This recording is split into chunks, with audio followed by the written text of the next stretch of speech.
Hi friends, శుభోదయం. అయితే ఇది మధ్యాహ్నం. వాలంటైన్స్ డే, ప్రేమికుల రోజు శుభాకాంక్షలు. మనం ప్రేమను అర్థం చేసుకుందాం.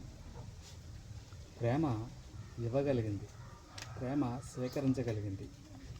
సరే, అయితే పేపర్లోకి వెళ్దాం. ఈ పేపర్లో ఒక మహిళ స్వేచ్ఛ గురించి రాసింది. పూనం అహ్లువాలియా. స్వేచ్ఛను సాధన చేయండి. దేన్ని సాధన చేయాలి? స్వేచ్ఛను సాధన చేయాలి. స్వేచ్ఛ అంటే చేతి నిండా డబ్బు, ఏదైనా చేయగల అధికారము కాదు. ఇతరుల అభిప్రాయాలకు, పరిస్థితులకు బందీలు కాకుండా ఉండడం. ప్రేమ దీంట్లో దాగి ఉంది. ప్రేమ అర్థమైతే స్వేచ్ఛ అర్థమవుతుంది. ఎందుకంటే ప్రేమ పేరు చెప్పి ఎదటి వ్యక్తుల యొక్క జీవితాల్లో వాళ్ళ యొక్క అభిప్రాయాలకి లోబడిపోయి చాలామంది మహిళలు బ్రతుకుతున్నారు.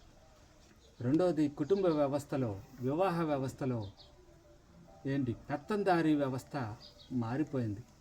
నేను చెప్తే నువ్వు వినాలి, నువ్వు చెప్తే నేను వినేదేంటి?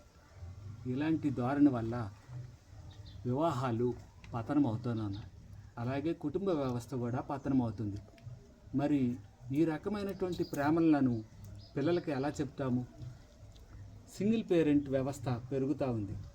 మరి నిజంగా ప్రేమ ఉంటే సింగిల్ పేరెంట్స్గా ఎందుకు ఉండాలి? ఒకరికి ఒకరు లోబడే మనస్తత్వం ఎందుకు లేదు? అంటే ప్రేమ అంటే ఎదటివాడిచ్చేదే కానీ నేనిచ్చేది కాదు.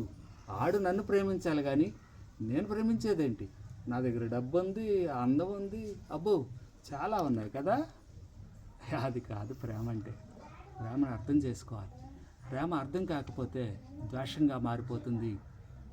ఆఖరికి ప్రేమికుడితోటి భర్తను చంపేసే స్థితికి ఎదిగారు. అలాగే శారీరక సుఖం కోసం సొంత పిల్లల్ని చంపుకునే స్థితికి దిగజారిపోయారు. అది ప్రేమ కాదు. ప్రేమ అంటే అమ్మ గర్భంలో నుంచి మనం ఉద్భవించినప్పుడే మనం బిడ్డ చూస్తాడే, తల్లి కళల్లోకి అక్కడ మొదలవుతుంది. ఆ స్పర్శలో నుంచి, ఆ చూపులో నుంచి ప్రేమ మొదలవుతుంది. అమ్మ ఇచ్చిన జీవితాన్ని పరిపూర్ణంగా జీవించడానికి అది దోహదపడుతుంది. ప్రేమ జీవితాల్ని కొనసాగించేలా ఉండాలి. ప్రేమ జీవితాన్ని పరిపూర్ణంగా ఆస్వాదించేలా ఉండాలి. అంతేకాని అర్ధాంతరంగా మధ్యలో ఆగిపోయేది ప్రేమ కాదు. ఆలోచించండి. మరొక్కసారి ప్రేమను అర్థం చేసుకుందాం. ధన్యవాదాలు.